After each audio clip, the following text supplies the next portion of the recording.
Dobar dan želim svima i drago mi je da se vidimo na još jednoj epizodi na mom YouTube kanalu Nešto se sprema. Dobro došli! Dragi moji, obično sprema se meso sa povrćem. A ja danas vam hoću da predložim recept gdje ja ću da pravim patliđane sa mesom. Na prvo mjesto stavljam patliđane.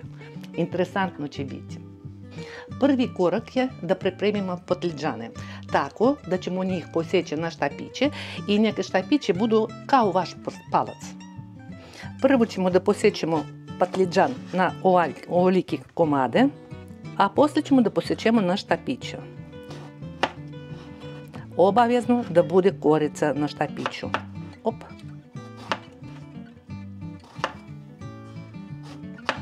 Evo, tako ćemo da posjećemo sve patliđane. Štapiće od patliđana smestili smo u sud i sad ćemo obilato da posolimo, obilato. Da promiješamo i da ostavimo da odstoji negdje 40 minuta da pusti sok.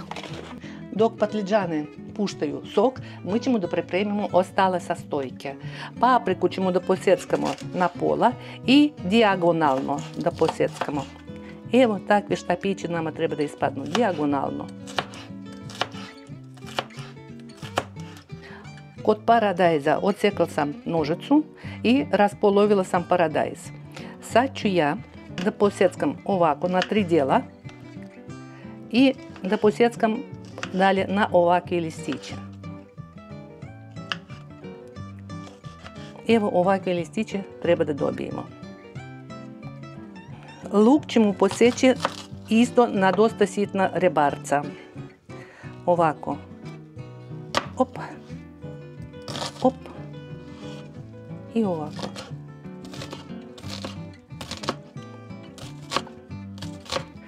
A bijeli luk ćemo obično usitnimo.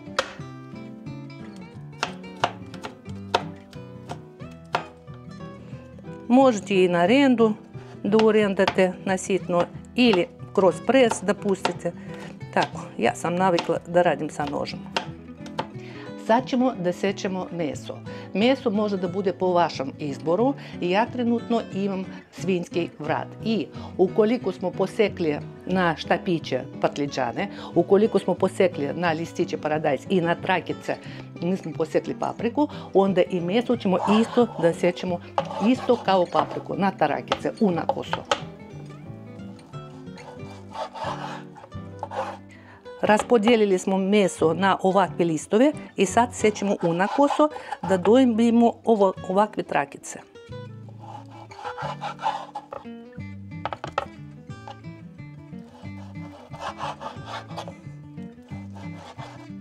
Javite mi u komentarima da li patliđane pustili suzu ili oznojili su se dok čekaju da budu spremni. Ali za nas je zadatak da ne zaboravljamo to da miješamo s vremena na vrijeme. Sad ostalo samo da sačekamo da baklažane puste sok, a sve ostale sastojce su već spremne. Tako da morat ćemo da sačekamo. Patliđane su odstajali i vidite kako su oni postali mekane, kako su potamnili i pogledajte koliko soka su izdvojili. Sad ćemo da ih properimo i da odsedimo.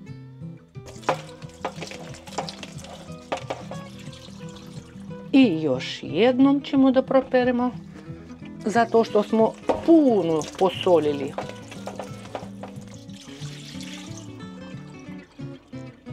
Sljedeći korak je da odcedimo naše patliđane. Uzimamo pomalko i odceđujemo. Tako. Uzimamo pomalko i cedimo. Svi sastojci su gotove. Patliđani, meso, paprika, luk, bijeli luk, paradajz, mirođija, začini i posuđe. Ostalo je samo da skuvamo patliđane sa mesom. Interesantna stvarčica, da, za najbolje spremanje ovog jela, patliđane sa mesom, nama treba ovakva posuđica. Zašto? Zato što debelo dno i debele zidove. I onda i odozdo, da će da se greje jelo, a i sa bokova. I zato jako brzo se sprema. Opet jedan trik. Prvo da razgrejemo posudu.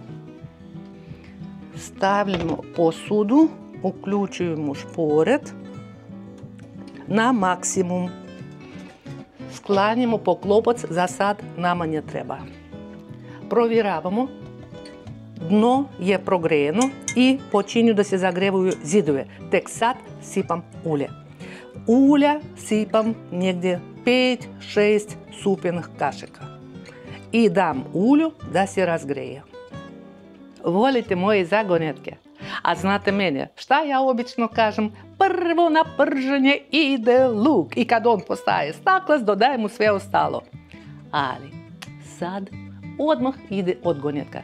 Prvo na prženje ide meso. A zato što ono će dati svoje sokove koji će da se ulepe za dno i to će dodati dopunski ukus našem jelu. Nemojte upasti u iskušenje da odmah sve dopromešate. Dajte šansu meso da uhvati koricu, tek poslije da promešamo. Pažite.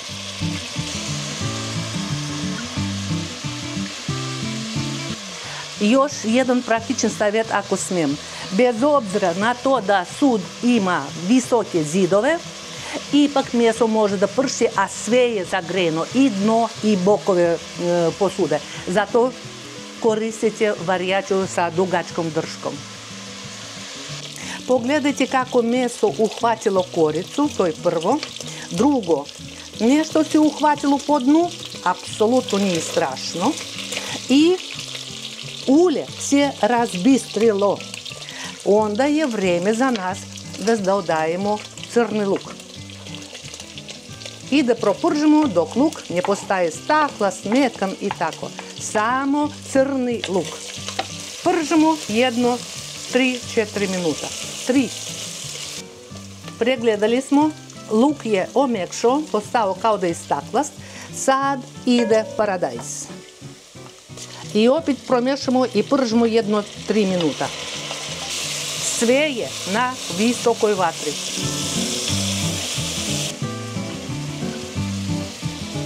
Nije trebalo ni 3 minuta. Vidite kako sve postalo. Kao da se zgušnjava sos. Sad je vrijeme da ubacimo u isto vrijeme i patliđane i papriku. Opet sve lijepo da promješamo. Još 3-4 minuta. Ostalo je da završimo naše jelo. Sad ću ja da ugasim šporet, ali ne maknem šerpu sa ringle. Dodajem začine, začinsko bilje, provjeravam na so i biber i dodajem soja sos. Poklapam i tek onda ja ću da sklonim, zato što dno je vrelo i zidovi su vrele. I jelo mora da se odmori jedno 5 minuta, pa služite, pa uživajte. Gasim šporet, dodajem bijeli luk, dodajem mirođiju, dodajem po ukusu malčica kurkuma, jednu supinu kašiku paprike, biber crni mleveni po ukusu, korijandra mlevenog malčice po ukusu i jedno 3 supine kašike soja sosa. Sve promješam. Soli ne treba zato što smo solili patliđane. Sad sklanjam sa ringle, poklapam i neka se odmori jedno 5 do 10 minuta. Gotovo! Dok se naše jelo odmara, da vam kažem, jelo je jako aromatično, tako da spremajte malo više nego za sebe, zato što komšije će da dođe i da kažu, a šta si spremala? A daj da probam, sigurna sam. Drugo, Ima mesa, ali meso ne dominira u jelo, a obilje povrća, a pogotovo patliđani, oni daju takvi osjećaj lakoće, šta da vam kažem, za one koji hoće da jedu i da oslabe, ili makar da ne dobiju suvišne kilograme, ovo je idealna varijanta. Najbolje se služe sa otkuvanim pirinčem. Vidite, patliđane sa mesom su se odmorili. Sve što ste mislili da je nešto se uhvatilo po dnu, kao da je pregorelo. Ja vama kažem, čisto dno, eto. Oj, kakva aroma, oj. Ono što mene fascinira u ovom jelu jeste, činjenica je da sve namirnice sam kupila na Kaljenićevoj pijaci, i povrće i meso.